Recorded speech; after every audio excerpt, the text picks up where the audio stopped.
Hello, this is High Templar with my new Total War Warhammer Mechanics video, and today we have a new unit, Aspiring Champion. This new unit popped out yesterday with the King and the Warlord update and patch 4.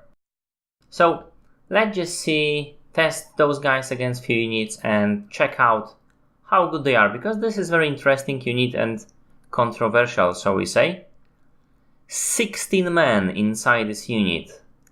Health 2900 compared to standard Marauders, which are 7800. However, incredibly high stats and magical attack, which might be, useful on occasion.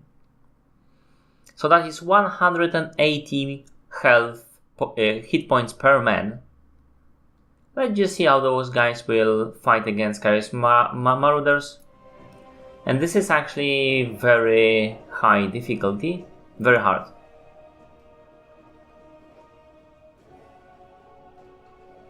And as you can see, Chaos Marauders are melting.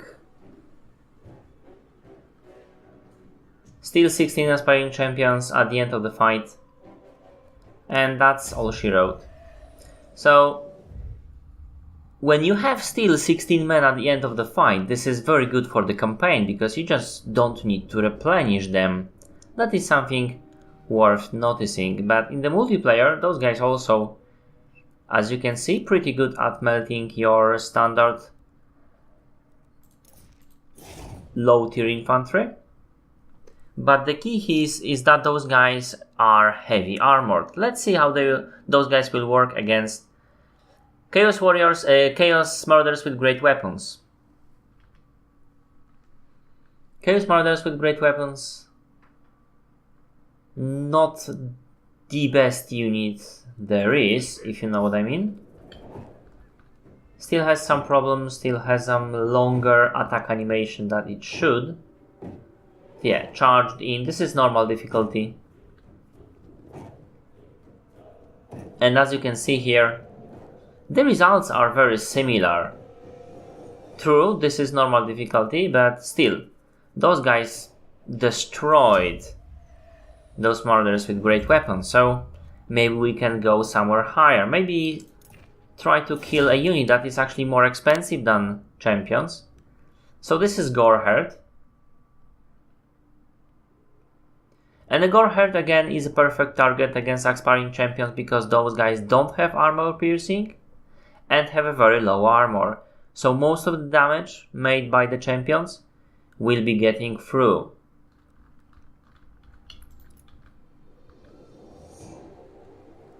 $120 gore inside, but they are melting very fast, as you can see. Dealing quite some damage to aspiring champions, killed one, second one. Doing very well, because those guys do very well on the charge. However, as time progresses, 13 champions, still 3 lost so far, 4 lost so far, but the Gores were 40 left at the end of the fight and almost no health. So maybe Dwarf Warriors with great weapons. Dwarf Warriors are fairly more sturdy than the Marauders, and they do have armor which will prevent aspiring champions from dealing a lot of damage, and those guys do have great weapon. They are similar cost, so they should be perfect tool against aspiring champion. Aspiring champions having no armor piercing, while they do have 12 armor piercing, but compared to them, miss the dwarves. The dwarves actually have 21. So yeah, this armor will not help them, and the dwarf armor will help them a lot. 80 armor on this unit. 500 costs versus 550. And as you can see, Dwarf Warriors are losing very convincingly. This is even worse result than Chaos Marauders with great weapons, which is surprising, but it is clearly better result. Dwarf Warriors are better, they will stand there longer, but they won't survive that. So let's go one higher. Let's go Biguns. I mean, Biguns cost quite some more than Aspiring Champions, and they do have medium armor. They don't have armor piercing, but they do deal a lot of damage.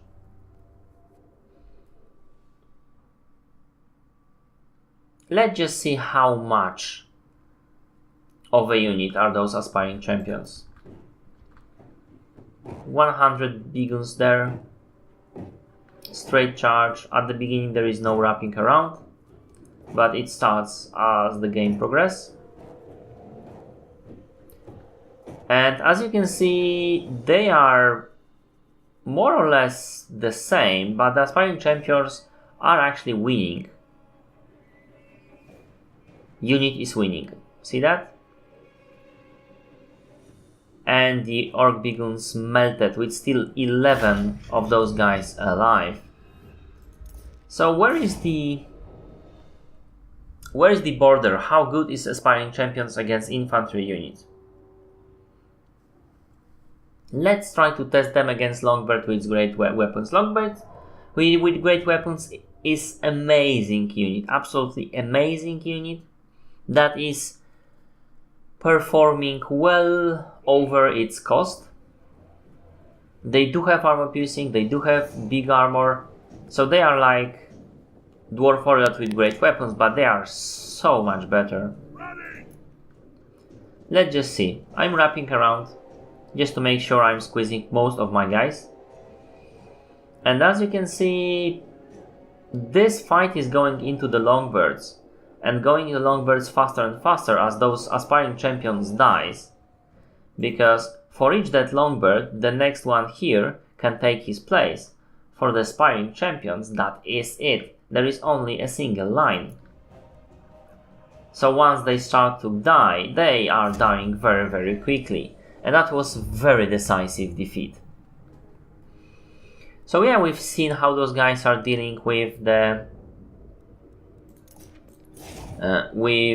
infantry. So they are decent versus low tier infantry, much better than say Marauders, and we can use that unit very well in the fight. However, we need to remember that those guys basically upgraded Chosen, and Chosen are very weak against Cavalry.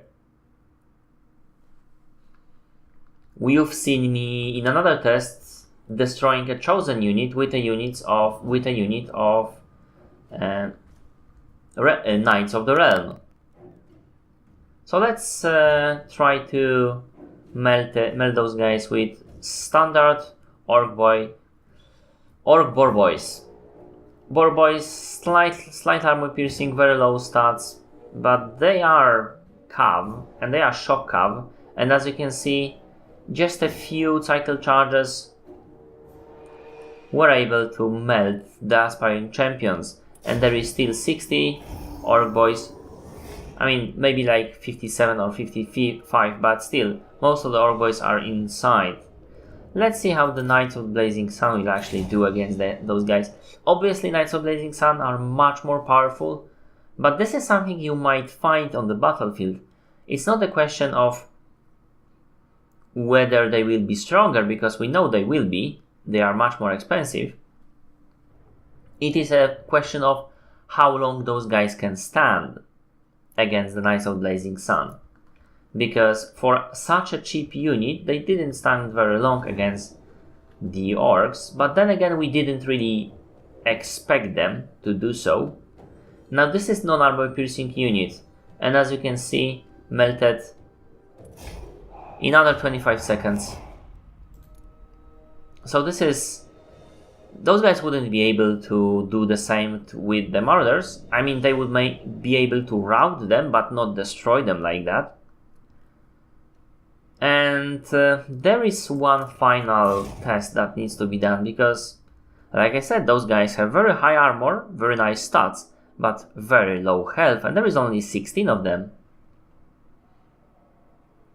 They do have Vanguard deployment, but what will happen if we don't use Vanguard deployment? Because you don't always have such an option. These are Thunderers, and those guys are lining up to fire, and my guys will start to run at them. I am controlling the Aspiring Champions. But Aspiring Champions are pretty slow, 32 speed. They are running. It might not look like that, but those guys are actually running. And the second salva also didn't do that much damage to them. But their morale is obviously not. This third salva, 2 of them dead. And those guys are still running. I know it doesn't look like it, but they are still running. This is a slightly weird charge animation. They made a charge with 12 of them still alive.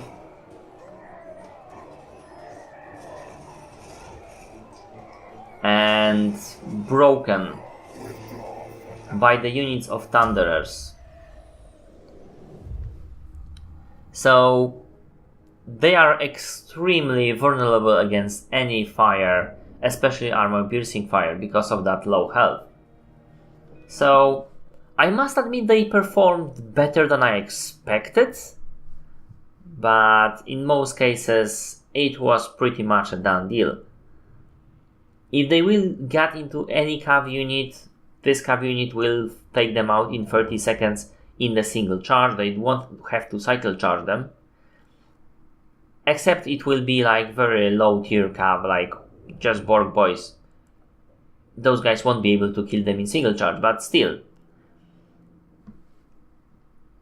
It is a unit that requires you to manage them very well. If you won't manage them very well, you will lose. And that is problematic in multiplayer when people just won't allow you to hide them or will try to exploit the fact that they are very brittle. So yeah, this is pretty much it. I hope you like it. If you did, press like, comment if you will, and see my other mechanics videos, my DLC analysis videos, and also my Let's Plays in Total War series and other games. Thank you for watching, and see you later.